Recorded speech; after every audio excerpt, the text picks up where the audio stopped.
자, 난방비가 이렇게 급등한 것에 대해서 이유에 대해서도 설명이 있었다면서요? 네, 정치권에서는 갑론을박이 한창인데요. 전임 문재인 정부의 탈원전 정책 탓이다. 반대로 윤석열 정부의 가스요금 인상이 여파다. 여야 책임론이 뜨거운데요. 대통령실은 최근 몇 년간 요금 인상 요인이 있음에도 이를 억제했다면서 사실상 문재인 정부의 포퓰리즘적 에너지 정책이 난방비 폭탄의 구조적 원인이라는 점을 에둘러 밝혔습니다. 최상목 경제수석은 여기에 러시아, 우크라이나 전쟁 여파 등으로 어려운 대외 여건까지 겹쳤다고 설명했습니다. 이는 전 세계적인 현상으로 미국과 영국, 독일 등 세계 주요국도 전년 대비 2배에서 4배까지 주택용 가스요금이 올랐고 상대적으로 우리는 23에서 60%로 낮은 수준을 유지하고 있다고 부연했습니다. 들어보겠습니다. 최근 난방비가 크게 오른 이유는 지난 몇 년 동안 인상 요인이 있었음에도 요금 인상을 억제하였고 또한 21년 하반기부터 국제 천연가스 가격이 21년 1분기 대비 최대 10배 이상 급등한 데 기인하고 있습니다. 네, 먼저 취약계층의 지원을 늘린 정부인데요. 향후 지원 대상을 늘릴지에 대한 질문에는 효과와 필요성, 재정 상황 등을 두루 고려해 종합적으로 검토해 나가겠다고 말을 아꼈습니다. 하지만 향후 에너지 가격 인상이 불가피하다는 취지의 발언도 나왔습니다. 최상목 경제수석은 몇 년 동안 가격 현실화를 위한 노력을 미흡하게 한 측면이 있고 에너지 구조를 고효율로 바꿔야 하는 과제도 있다면서 이 부분과 국민의 부담을 균형을 잡는 게 어렵지만 부담을 최소화하는 데 방점을 찍겠다고 강조했습니다. 그러면서 중장기적으로 이는 결국 국민에게 혜택이 돌아가는 만큼 국민도 감내할 부분은 같이 노력하자고 이해도 구했습니다. 지금까지 용산 대통령실에서 YTN 조은지입니다. 이재명 민주당 대표는 정부가 난방비 급등에 남탓만 한다면서 7조 5천억 원 지원금을 지급하자고 제안했습니다. 또 에너지 기업들에게 횡재세를 걷어서 재원을 마련할 수 있다고 말했습니다. 직접 들어보겠습니다. 이런 상황이 발생할 수 있다는 것은 대체적으로 예상된 일이었는데 우리 현 정부에서 이에 대한 대책을 충분히 마련하지 못했을 뿐만 아니라 오히려 현재 생긴 문제들을 스스로의 책임이 아니라 남 탓을 하는 좋지 않은 상황에 처해 있습니다. 중앙정부에 대해서 약 7.5조 원 정도의 에너지 고물가 지원금을 지급하는 것으로 기존의 핀셋 물가 지원금이라는 5조 원을 좀 바꿔서 제안을 드리려고 합니다. 재원 확보를 위해서 에너지 관련 기업들이 과도한 불로소득 또는 과도한 영업이익을 취한 것에 대해서 전 세계에서 이미 시행하고 있는 것처럼 횡재세 개념의 부담금을 부과하는 것도 검토해야 된다고 생각합니다.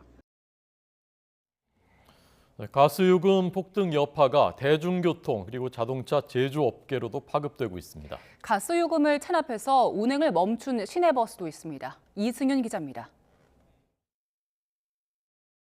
차고지에 덩그러니 세워진 전남 목포의 시내버스들.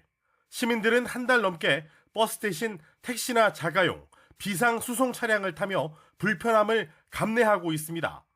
가스요금이 폭등하자 버스 업체들이 연료비를 연체한 게 원인입니다. 태원역의 유진 운수의 가스 연료비 미납으로 시내버스가 2022년 12월 12일부터 운행하지 못하는 상황에서 한파가 겹쳤고 고유가 시대에 틈새 상품으로 입지를 구축했던 LPG 차도 가스비 인상 때문에 고전하고 있습니다.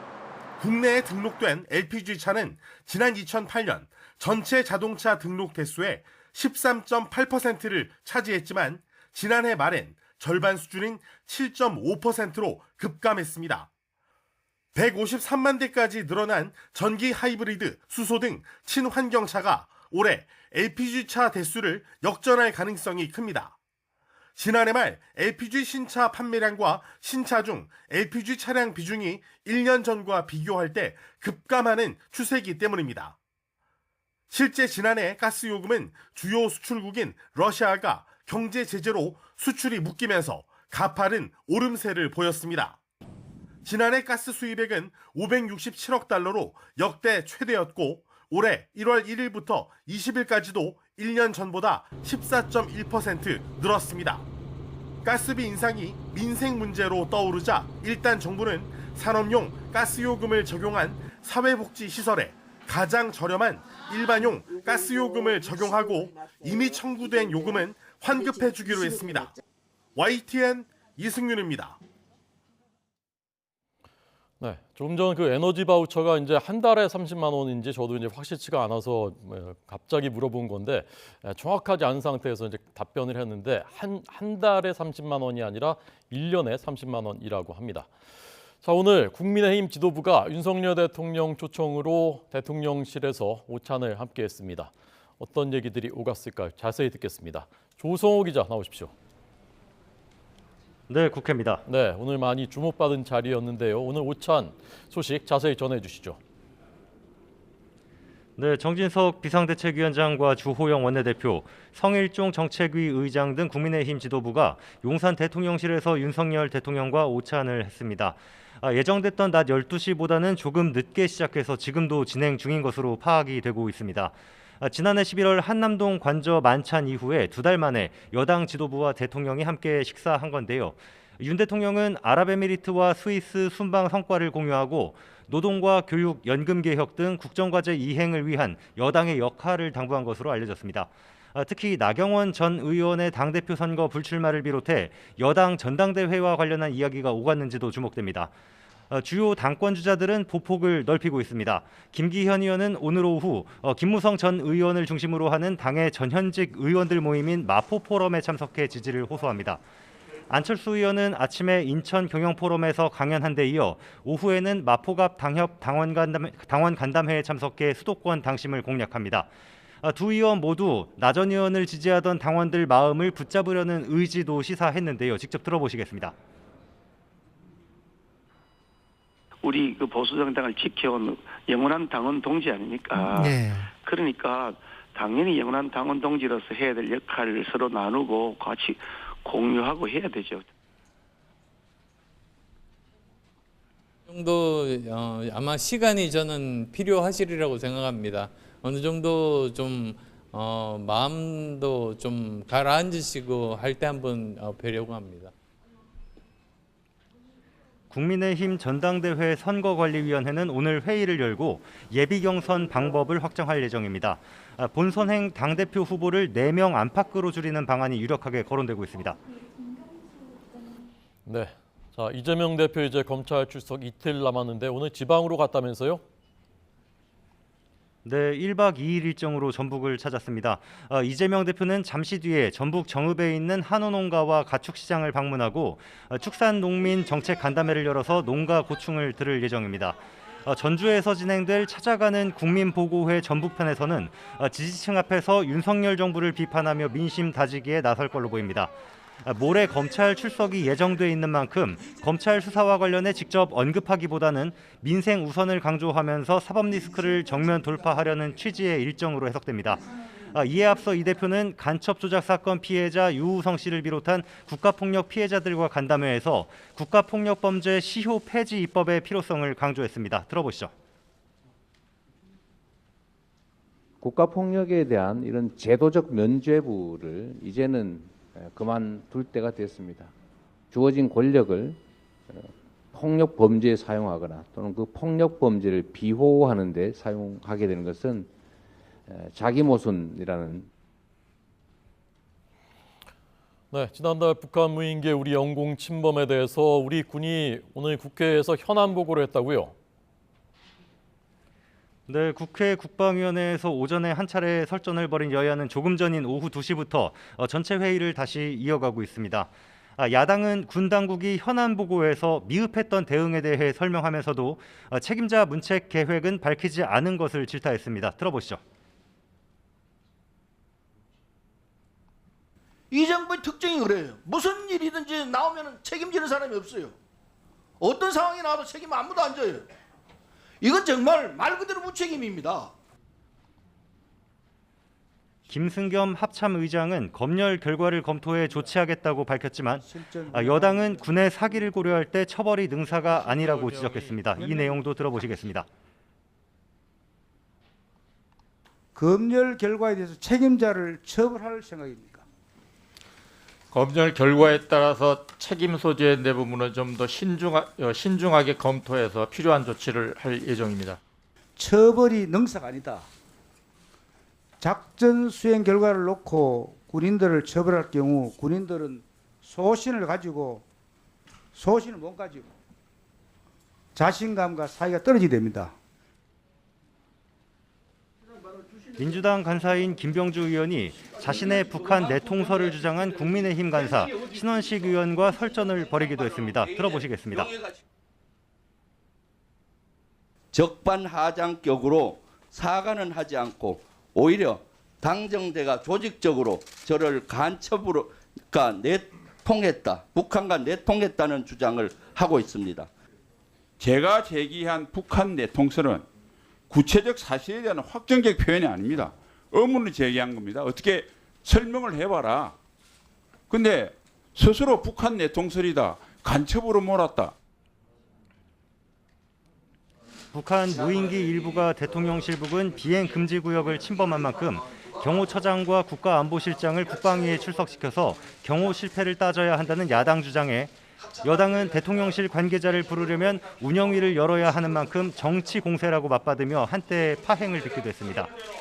지금까지 국회에서 YTN 조성호입니다. 네, 자 그러면 오늘 군이 국회에서 어떤 내용으로 현안 보고를 했는지 무인기 침범 사태에 대해서 이번에 국방부 취재하는 한연희 기자를 연결해서 듣겠습니다. 한 기자 나오십시오. 네, 국방부입니다. 네, 어떤 점이 문제였던 것으로 파악됐습니까?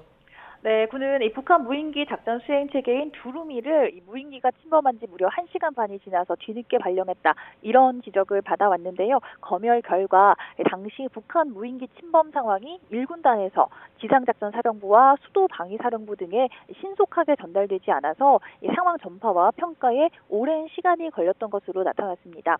당시 1군단이 지적사로 상황을 전달하면서 작전 전파에 우선적으로 사용하는 고속 상황 전파 체계, 또 군사 통합 정보 처리 체계 밈스 등을 가동하지 않고 유선 전화로 상황이 전달된 것으로 파악됐습니다. 그러면서 신속하고 유기적인 대응이 이루어지지 않았다는 건데요. 합참 관계자는 당시 해당 항적을 포착한 실무자가 북한 무인기 침범을 긴급 상황이 아닌 수시 보고 대상으로 판단하면서 상황을 알릴 수 있는 시스템이 가동되지 않았다고 설명했습니다. 이와 연계해서 기술적인 한계로 초기 상황 판단 대부분을 장비 운영자에게 의존하는 것이 문제점으로 지적되기도 했는데요.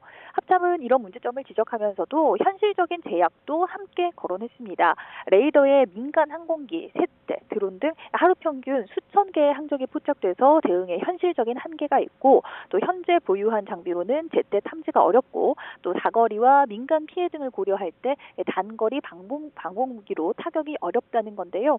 이와 관련해서 실질적인 합동훈련 강화와 비물리적 타격체계 보강 등을 대안으로 제시했습니다. 다만 이번 보고에는 기존에 드러났던 문제점 이외에 구체적인 징계 대상과 절차 등의 문책 계획은 전혀 거론되지 않았는데요. 군 관계자는 이와 관련된 사항은 상부에서 신중하게 검토하는 상태라고 설명했습니다. 지금까지 국방부에서 전해드렸습니다. 네, 이런 가운데 유엔군 사령부가 북한 무인기 사태 때 우리 영공을 침범한 북한뿐 아니라 이에 대응한 우리 군의 군사작전도 정전협정을 위반했다는 잠정 결론을 내린 것으로 전해졌습니다. 이에 대해서 국방부는 유엔 사령부의 특별조사는 아직 진행 중이고 유엔사의 공식 입장 발표도 없었다고 설명했습니다. 북한은 무인기 5대를 지난달 26일에 우리 쪽으로 날려보냈고 우리 군은 이에 대응해서 무인기 3대를 북한으로 보낸 바 있었습니다. 지난해 4분기 국내 경제 성장률이 코로나19 위기가 한창이었던 2002년 2분기 이후 2년 반 만에 처음으로 역성장을 기록했습니다. 2020년으로 정정하겠습니다. 2020년 2월 이후입니다. 우리 경제의 핵심인 수출이 타격을 입었기 때문인데 지난해 전체 성장률은 2.6%로 다행히 양호한 성적표를 받았습니다. 조태현 기자의 보도입니다. 미국 중앙은행인 연방준비제도는 고물가에 대응하기 위해 지난해에만 기준금리를 4.25%포인트나 올렸습니다. 우리나라를 포함한 세계 주요국도 금리 인상 기조에 동참하면서 세계 경제는 급격한 둔화 흐름에 접어들었습니다. 국내 경제의 핵심인 수출에 타격은 불가피했습니다. 실제로 지난해 4분기 국내 수출은 전분기보다 5.8%나 줄었습니다. 지난 2020년 2분기 이후 가장 큰 감소폭입니다. 여기에 지난해 10월 말에 발생한 이태원 참사 등의 영향으로 내수마저 주춤했습니다. 결국 지난해 4분기 경제 성장률은 마이너스 0.4%, 역성장으로 추락했습니다. 경제 성장률이 마이너스를 기록한 건 코로나19 사태의 여파가 본격적으로 나타났던 지난 2020년 2분기 이후 2년 반 만입니다. 주요국가 IT 경기 부진이 심화되면서 수출이 큰 폭 감소하였고 코로나19 팬데믹 이후 경제활동 정상화 과정에서 성장을 견인했던 민간 소비가 약화되는 모습을 나타내었다고 하겠습니다. 다만 수출입 비중이 큰 다른 나라와 비교하면 역성장 폭이 작다는 게 정부의 설명입니다. 지난해 전체 성장률은 2.6%로 어려운 환경 속에서도 비교적 양호한 성적표를 받아들었다며 올해 1분기엔 다시 플러스 성장률을 기록할 것으로 자신했습니다. 올해 1, 4분기의 경우 기저효과, 중국 경제 리오프닝 등에 힘입어 플러스 성장 전환이 가능할 것으로 예상됩니다. 정부는 상반기에 재정과 공공투자, 민간 사업을 통틀어 역대 최대 규모인 340조 원을 투입하기로 했습니다. 또 중소기업의 수출 지원 등을 통해 경제 위기를 극복한다는 전략입니다. YTN 주태현입니다. 식재료 물가 고공행진 속에 소비 심리가 위축되면서 사회적 거리두기 해제로 찾아온 외식업 경기 회복세가 5개 분기 만에 꺾인 걸로 나타났습니다. 한국농수산식품유통공사는 지난해 4분기 외식산업 경기 동향지수가 82.5로 전분기보다 7.3포인트 내려 2021년 3분기 이후 4개 분기 연속 이어지던 회복세가 꺾였다고 밝혔습니다. 외식산업 경기 동향지수는 1년 전과 비교해 최근 3개월간 외식업계 매출과 경기 체감 현황을 지수한 걸로 100이 넘으면 경기 호전을, 100 미만이면 반대를 의미합니다. 대형 손해보험 5개사가 다음 달 말부터 자동차 보험료를 내립니다. 삼성화재와 DB손해보험, 현대해상과 KB손해보험, 메리츠화재는 다음 달 25일에서 27일부터 보험료를 2에서 2.5% 인하할 예정입니다. 앞서 롯데손해보험은 손해보험사 가운데 가장 먼저 지난 1일 개인용 자동차 보험료를 2% 내렸습니다. 손해보험 업계는 고물가에 따른 경제적 고통 분담 차원에서 올해 자동차 보험료 인하를 결정했습니다. 집이 한 채인 사람이 일시적으로 입주권이나 분양권을 취득했을 때 적용되는 양도세 비과세 특례 기준이 완화됩니다. 주택 거래가 부진한 상황을 고려해서 기존 집 처분 기한이 새 집 완공일부터 3년 이내로 1년 더 연장됩니다. 이형원 기자입니다. 분양권이나 입주권을 사들인 1주택자는 기존 집을 일정 기한 안에 팔아야 양도세를 물지 않습니다. 분양권을 취득한 날부터 3년 이내 기존 집을 처분해야 하는 겁니다. 이런 원칙에 예외도 있습니다. 분양받은 집에 실제로 입주한다면 기존 집 처분 시간을 벌 수 있습니다. 새 집 완공일부터 2년 안에 기존 집을 팔면 됐는데 정부가 이 특례 기준을 완화해 3년 이내로 1년 연장했습니다. 기존 집이 재건축, 재개발되는 동안 머무를 새 집을 산 경우에도 이 같은 비과세 혜택 기준이 적용됩니다. 주택거래 부진으로 기존 집 처분이 어려워진 점을 고려한 겁니다. 세제 혜택을 조속히 드리기 위해 이번 조치도 일시적 2주택자 처분 기한 연장과 적용 시기를 맞추어 금년 1월 12일 이후 양도분부터 소급하여 적용하도록. 한국토지주택공사 같은 공공주택 사업자 등 공익적 법인에 부과하는 종합부동산세도 대폭 낮아집니다. 세 채 이상 집을 보유한 데 물리는 중과 누진세율 대신 기본 누진세율만 적용하기로 한 겁니다. 종부세 최고세율을 절반 가까이 내리게 되면 이들 법인의 세부담은 400억 원 남짓 줄어듭니다. 정부는 종부세 부담이 임차인에게 전가될 우려가 있어 필요한 조치라고 설명했습니다. 다만 세율 인하는 법 개정 사안으로 국회를 통과해야 하는 만큼 실제로 적용되려면 야당 협조가 뒷받침돼야 합니다. YTN 이영훈입니다. 제가 할게요. 금리 인상 여파에 최근 역전세난이 심화하면서 지난달 주택 월세 비중이 7개월 만에 최대를 기록했습니다. 빌라왕 등 전세 사기와 깡통 전세 우려 등으로 보증금을 돌려받지 못할 거라는 우려가 커진 것도 영향을 준 걸로 풀이됩니다. 대법원 등기정보광장을 보면 지난달 확정일자를 받은 서울주택 임대물건 가운데 월세 비중은 57%에 달하는 걸로 나타났습니다. 이는 지난 5월 57%를 기록한 이후 7개월 만에 가장 높은 겁니다. 서울주택 월세 비중은 지난해 2월 이후 줄곧 50%대를 이어가고 있습니다. 지난달 전국 기준 월세 비중도 54.6%로 전월 52.4%보다 높아졌습니다. 네, 바로 이 역전세 문제를 오늘 저희가 짚어보려고 하는데요. 서울 아파트의 전세 거래 5건 중에 1건이 2년 전 계약 때보다 낮은 가격에 계약되고 있습니다. 네, 이렇게 계약 당시보다 전세금이 하락해서 세입자에게 돈을 돌려주지 못하는 이른바 역전세 현상이 확산되면서 세입자의 피해가 우려되고 또 집주인들도 어려움을 겪고 있습니다. 관련해서 이은형 대한건설정책연구원 연구위원과 짚어보겠습니다. 어서 오세요. 안녕하십니까. 어서 오십시오. 요새 이제 많이 듣는 말이 역전세, 역전세난. 이 용어부터 좀 자세하게 정확하게 설명을 좀 다시 좀 해주십시오.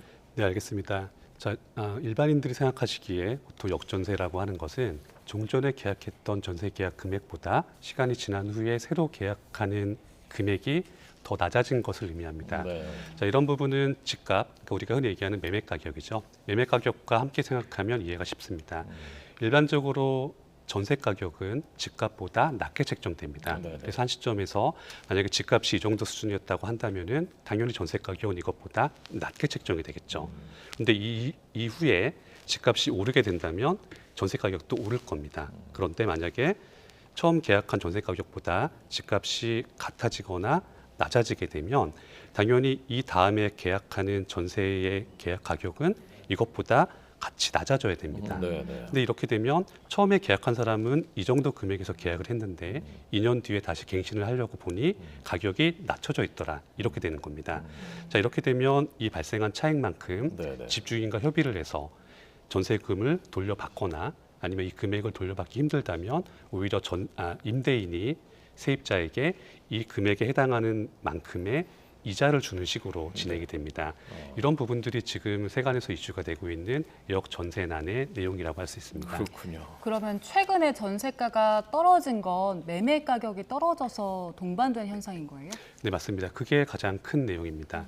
사실 저희가 몇 년 전까지, 즉 작년 초까지만 하더라도 집값이 크게 내려갈 것이라고는 예상하기 쉽지 않았습니다. 왜냐하면 미국 연준 같은 경우에도 재작년, 그러니까 코로나 시기였죠. 코로나 한창 시끄러울 때까지, 그때까지만 해도 적어도 저금리 기조를 2023년까지도 유지하겠다라고 여러 번 발표했습니다. 자, 이렇게 되면 저희가 국내에서 다뤘었던 주택시장, 즉 집값에 영향을 미치는 요인들은 국외의 외부 요인이 아니라 국내 정책만 가지고 주로 얘기를 했었습니다. 그런데 갑자기 작년 하반기부터 미국 연준이 스탠스를 바꿨습니다. 갑자기 기준금리를 올리고 여기에 따라서 국내의 집값 매수 수요에 큰 영향을 미쳤습니다. 이 뜻은 국내에서 집을 사고 팔기가 매우 부담스럽게 됐다는 얘기입니다. 당연히 이렇게 주택 매수 건수와 매수 수요가 영향을 받게 되면 거래가 어렵게 되고 그만큼 집값도 거래가 되기 위해서는 낮아질 가능성이 높습니다. 네. 그래서 지금 서울의 경우는 아파트 거래 전세 계약의 5분의 1이 지금 역전세가 됐다고 하는데 금액으로 보면 대략 어느 정도가 떨어진 것입니까? 네, 지금 통계적으로는 작년 한 해 동안 대략 서울의 전세 가격 정도가 약 10% 정도 하락했다고 나와 있습니다. 하지만 그 10%는 우리가 일반적으로 생각할 때 10억짜리 집에서 10%가 빠졌다는 것이 아니고 한 지역의 주택 개수 전체를 가지고 산정을 한 것이기 때문에 저희가 체감하는 금액은 좀 더 크게 됩니다. 그래서 시청자분들이 거주하시는 인근 아파트 가격을 봤을 때 작년보다 가격이 몇 억이 내려갔더라라고 한다면은 전세 가격이요? 집값이. 그렇다면 그만큼 비례해서 전세 가격도 내린 것으로 보면 거의 정확합니다. 그러니까 전세 가격도 몇 억 원 지금 내렸다는 곳들도 꽤 있는 것 같은데요? 네, 맞습니다. 그런 곳은 전세 가격과 함께 집값 자체도 몇 억 원씩 크게 내린 지역들입니다. 네. 그 역전세난이 일어나는 그 상황이 세입자 그리고 집주인한테도 다 영향을 줄 텐데 일단 세입자 중에서 새로 들어가는 사람 그리고 나와야 되는 사람 따라서 또 상황이 다를 것 같아요. 일단 지금 새로 집에 들어가야 되는 경우는 전세값이 떨어지면 좋은 거 아닌가요? 절반만 그렇습니다. 그러니까 만약에 새로 들어가시는 분들이 기존에 계약하고 있던 전세 같은 것들이 아예 없다. 이러면 매우 좋으신 거죠. 전세값이 내려가 있으니까요. 하지만 다른 집에 살고 계시던 분들이 전세금을 빼서 다시 이사 가시는 경우에는 그 앞집에서 역전세난의 문제를 맞닥뜨리시게 됩니다. 받아야 되는데 못 받는 거죠. 네, 맞습니다. 그리고 집주인 입장에서는 또 어떤 문제가 있을까요? 네, 집주인 입장에선 대부분 집을 전세로 임대해 주시는 분들이 통장에 돈을 많이 갖고 계시지 않는 경우가 많습니다. 대부분 전세금을 다른 용도로 쓰고 계시는 경우가 많죠. 근데 갑자기 전세 계약 만료 시점에서 갑자기 몇 억이나 몇 천만 원을 돌려줘야 된다라고 하면은 집주인분들은 이 돈을 융통을 하셔야 됩니다. 어딘가에 빌리시거나 만약에 금융권 대출이 가능하시다면 전세자금 반환 대출 같은 걸 하셔서 마련하셔야 되는 거죠. 그런데 이런 것도 마땅치 않다라고 하시면은 결국에는 세입자분들과 합의하시는 수밖에 없습니다. 내가 지금은 전세금을 반환할 여력이 되지 않으니 여기에 해당하는 만큼 이제 자기가 이자를 지불할 테니 좀 더 살아주시면 좋겠습니다. 이런 식으로 얘기를 하는 겁니다. 그래서 양쪽이 만약에 합의를 하시게 되면은 그대로 지내시게 되는 거고요. 만약에 세입자분 같은 쪽에서 그렇게 할 수 없다라고 하시게 되면 그때는 분쟁으로 발전하게 됩니다. 분쟁이라는 게 이제 어떤 식으로 법정으로 가는 겁니까? 어떻게 되는 겁니까? 네, 대부분은 법적인 절차를 밟게 됩니다. 하지만 이제 주의하셔야 될 것이 일반적인 교과서에서는 경매를 신청한다든가 여러 가지 법적인 조치가 가능하지만 이것 자체가 세입자 입장에서도 상당한 시간과 노력이 필요한 사안입니다. 그리고 대부분의 세입자분들 정도의 연배라면은 어딘가에 직업이 있으시죠. 그래서 본인의 생업을 하시면서 이런 일까지 신경 쓰셔야 된다는 것은 상당히 어려운 일입니다. 그래서 가급적이면 임대인분들과 임차인분들이 서로 합의점을 찾으셔서 합의하시는 것이 가장 좋다고 저는 생각합니다. 네, 앞서 말씀을 해주셨는데 집주인들이 보증금을 돌려주느라 대출을 받는 경우도 있다고 하던데 그 전세금 반환을 위해서 대출 받는 것 자체는 좀 수월합니까? 어떻습니까? 아닙니다. 지금 시점에서 그렇게 수월하다고는 할 수 없습니다.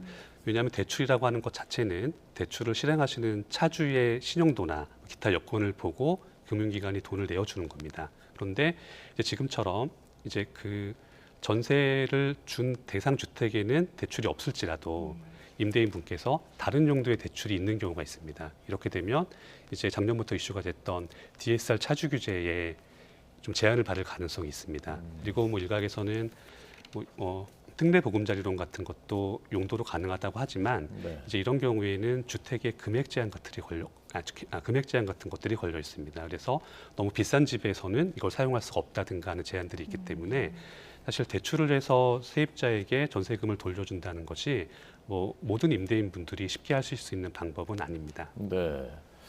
세입자 입장에서는 이제 사정이 급하고 또 가격이 내려가는데 계속 그만큼 줄 수도 없고 집주인도 또 사정이 또 당장 어떻게 돈을 구하기 어려운 경우가 많고 그러면 이걸 어떻게 구조적인 대책, 정부에서 내놓을 수 있는 대책이나 이런 것은 있습니까? 네, 사실 최근 몇 년간 정부 차원에서 많이 진행됐던 것 중에 하나가 전세보증보험을 확대하는 것입니다. 그래서 만약에 지금 같은 경우에도 이제 전세보증보험이 가입이 되어 있다고 한다면 당연히 보증보험사에서 전세금을 돌려주고 추후에 구상권을 행사하게 됩니다. 임대인에게요.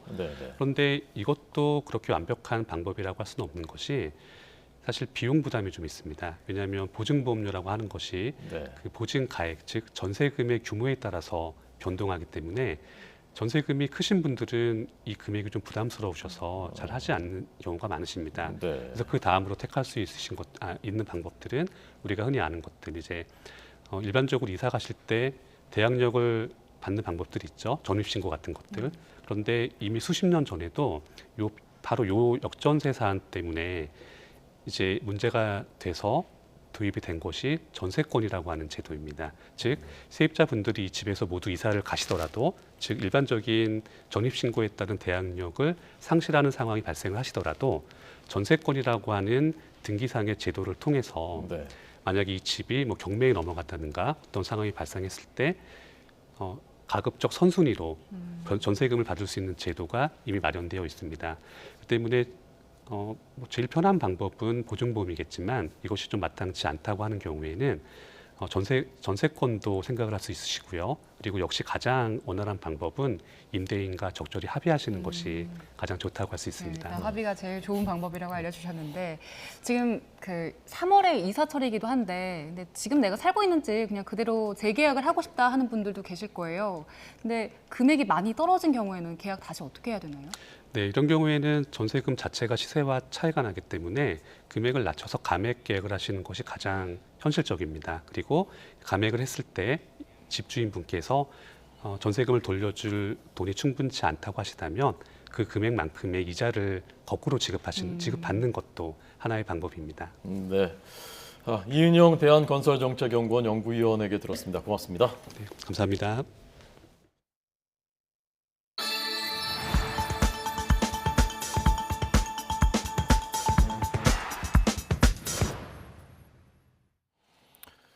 네, 코로나는 오늘 0시 기준으로 신규 환자가 35,096명이었습니다. 일주일 전보다는 5천여 명이 많았고 2주 전보다는 8천여 명이 적었습니다. 증세가 위중한 위중증 환자는 489명, 사망자는 26명이었습니다.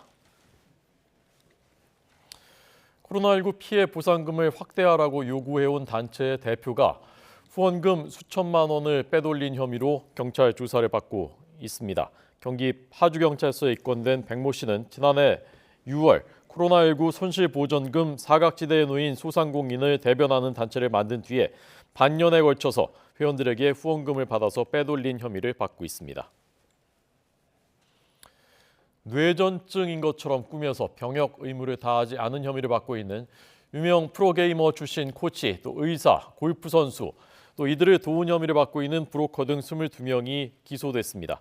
브로커 A씨는 인터넷 카페를 통해서 병역 의무 피하려는 사람들을 끌어들인 뒤에 뇌전증 환자처럼 행세하게 해서 병역을 감면받게 해주고 대가로 2억 원 이상을 챙긴 혐의를 받고 있습니다.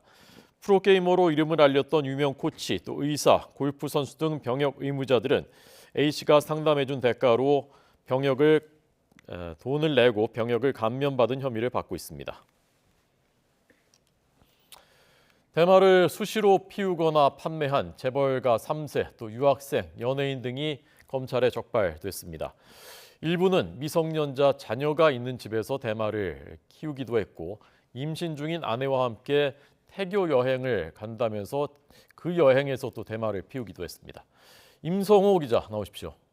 네, 서울중앙지검입니다. 네, 검찰이 이들을 기소했다고요? 네, 영상부터 잠깐 같이 보시겠습니다. 영상에 나오는 곳은 제주도입니다. 이 3인조 그룹 멤버인 미국 국적 가수 안모 씨의 집 옆에 있는 감귤밭인데요. 수사관들이 감귤나무 사이에 심은 대마나무들을 여기저기에서 발견합니다. 이 안 씨 집에는 아예 대마 재배 장비까지 갖춰놨습니다. 미성년된 자녀들이 함께 지내고 있는데도 버젓이 집안에서 대마를 피우고 또 키우기까지 한 겁니다. 재벌가 3세들도 잇따라 적발됐습니다. 지금 보시는 장면은 주차장에 세워진 차량에 한 남성이 타고 있는 모습인데요. 바로 남양유업 창업주 손자인 홍모 씨입니다. 차 안에서 대마를 거래하고 나오는 모습이 CCTV에 포착된 겁니다. 홍 씨는 주변에 대마를 유통하거나 소지한 혐의를 받는데 홍 씨로부터 대마를 사들인 혐의로 범효성가 3세 조모 씨와 금융지주사 일가 임모 씨 역시 덜미를 잡혔습니다. 이번에 함께 적발된 한 중견 건설업체 회장 아들은 임신 중인 아내를 데리고 해외로 태교여행을 갔다가 현지에서 대마를 쿠에서 피운 사실이 드러나기도 했습니다. 검찰 조사 결과 이들 대부분은 해외 유학 시절 대마를 접한 뒤 귀국 후에도 끊지 못하고 상습적으로 흡연해온 것으로 파악됐습니다. 수사 관계자의 말 직접 들어보겠습니다. 일부 재벌, 중견기업 2, 3세, 전 고위공직자 자녀, 사업가, 유학생, 연예계 종사자 등 사이에 자신들만의 공급선을 두고 은밀히 대마를 유통 흡연해온 범행의 전모를 밝혀 구속수사 등으로 엄단하였습니다. 검찰은 대마를 유통하거나 흡연한 혐의로 남양유업 창업주 손자 홍 씨 등 17명을 기소하고 해외로 도주한 한일합섬 창업주의 손자 김모 씨 등 3명은 지명수배했습니다. 지금까지 서울중앙지검에서 YTN 임성호입니다. 장애인 생활체육 지도자가 교육을 받는 발달 장애인이 지시를 따르지 않는다는 이유로 귀를 잡아당기고 강제로 넘어뜨리려 하는 등 가혹 행위를 저질렀습니다. 해당 행위는 학대로 결론 났지만 지도자는 경고 조치를 받는 데 그쳤습니다. 솜방망이 처분이란 비판이 나옵니다. 윤성훈 기자입니다. 성인 발달 장애인의 사회 적응 교육을 돕는 시설. 체육활동 시간에 도구를 발로 찬 발달 장애인에게 강사가 앉았다 일어나는 동작을 반복하라고 지시합니다. 따르지 않자 강사는 장애인의 귓불을 꼬집고 고개가 돌아갈 정도로 귀를 잡아당기기도 합니다. 거친 행동은 여기서 끝나지 않습니다. 등 위에 올라타듯 하며 강제로 앉히려 하고 다리를 걸어 넘어뜨리려고까지 합니다. 결국 함께 있던 다른 강사가 그날 활동 일지를 쓰면서 과도한 신체적 강압, 학대 행위로 고민된다는 내용을 적었습니다. 센터 측은 체벌성 과잉 지도로 보고 장애인 체육회 쪽에서 저희 쪽에 파견 나오신 강사분이세요. 네.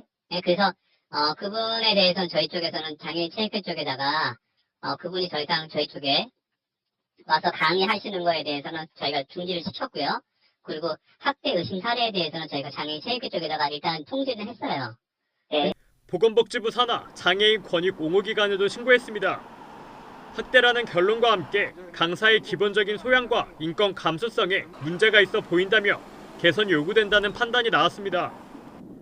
해당 강사가 소속된 서울시 장애인 체육회도 재발 방지 대책을 마련하고 내부 심의를 거치라는 권고를 받았는데 그 결과 강사에게 최종적으로 내려진 조치는 구두 경고에 그쳤습니다.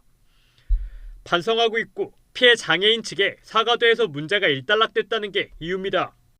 수업 중에 좀 과소한 부분은 있었는데 그거에 대해서 내부적으로 조금 이제 주의 조치를 하고 향후에 이제 그런 게 발생했을 때는 이제 인사위원회 해도 된다는 이런 식으로 정리를 했죠. 그러나 장애인 인권을 가볍게 여긴 솜방망이 처분이라는 비판이 나옵니다. 단순하게 경고 정도는 의미가 없잖아요. 학대를 한 행위에 대해서 합당한 처벌이 있어야 된다고 합니다. 합당한 처벌이라는 것은 이후에 그것을 예방할 수 있는 방법이라고 생각을 해요. 또 장애인 학대에 대한 안일한 대응이 이어질수록 비슷한 사건은 끊임없이 되풀이될 거란 우려도 커지고 있습니다. YTN 윤성훈입니다. 대설주의보가 해제된 가운데 약하게 눈이 이어지고 있습니다. 앞으로 눈구름은 남쪽으로 이동하면서 중부지방에 이어 남부지방에도 눈이 확대될 텐데요. 오늘 밤까지 곳곳에 영향을 주겠습니다. 강추위 속 내린 눈이 얼어붙어 도로가 많이 미끄러울 것으로 보이니까요. 운전자와 보행자 모두 교통안전에 각별히 유의하시기 바랍니다. 현재 레이더 영상부터 살펴보도록 하겠습니다. 서해상에서 눈구름이 계속 유입되고 있습니다. 경기 남부와 충청 지방에 주로 영향을 주고 있는데요. 특히 경기 남부와 충남 서해안에 강한 눈을 내리고 있습니다. 이 부근 지나시는 분들은 더 주의를 해주시기 바랍니다. 서울은 대설주의보가 해제됐지만 경기 남부와 강원, 충북 북부와 충남 서부에는 대설주의보가 내려져 있습니다. 지금까지 충남 태안에는 10cm, 인천에도 8.4cm의 많은 눈이 내려 쌓였고요. 서울에도 4cm가 넘는 눈이 내렸습니다. 앞으로 오늘 밤까지 가장 많은 눈이 예상되는 지역은 경기 남부와 영서, 충청과 경북으로 최고 5cm의 눈이 내려 쌓이겠습니다. 서울 등 그 밖의 내륙에는 1cm 안팎이 예상됩니다. 하지만 내일 또다시 강한 눈구름이 유입되며 충청과 호남 지방에 최고 7cm, 제주 산간에는 10cm 이상의 많은 눈이 내리겠습니다. 내일 아침에는 서울 영하 9도, 대전 영하 6도, 광주 영하 3도에서 출발하며 오늘과 비슷하거나 높은 기온을 보이겠습니다. 하지만 낮부터는 찬바람이 강해지며 날이 추워지겠습니다. 내일 낮 기온 서울 영하 5도, 대전 영하 3도, 광주 영하 1도로 오늘보다 3에서 5도가량 낮겠습니다. 특히 토요일에는 서울 아침 기온이 영하 12도까지 떨어지겠고요. 당분간 영하 10도 안팎의 맹추위가 계속될 전망입니다. 눈이 내리는 서쪽과 달리 눈비 소식이 없는 동쪽 지역에는 계속해서 건조특보가 발효 중입니다. 산불 등 대형 화재가 발생하지 않도록 불씨 관리 잘해주시기 바랍니다. 지금까지 서울 상암동에서 YTN 원희다입니다. 윤석열 대통령과 국민의힘 지도부가 오늘 오찬을 함께했습니다. 한편 민주당은 당대표의 검찰 출석을 이틀 앞두고 초긴장 상태입니다. 잠시 뒤 전국 좌담에서 짚어보겠습니다.